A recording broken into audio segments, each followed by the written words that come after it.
ফের সাকিব আল হাসান ইস্যুতে আমিনুল ইসলাম বুলবুলকে কোশ্চেন করা হয় তাকে কবে নাগাদ দলে ফেরানো হবে।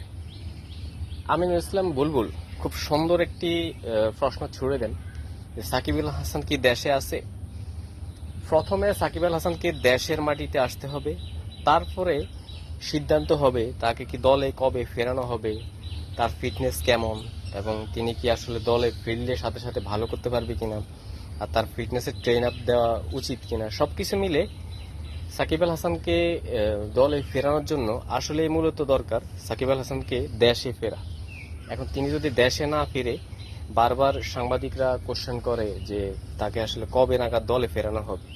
এখন সাকিব আল হাসানকে দেশে ফেরাতে হলে গভর্নমেন্টকে তার যথাযথ উদ্যোগ নিতে হবে, তার সকল প্রকার নিরাপত্তা ইস্যু দেখতে হবে।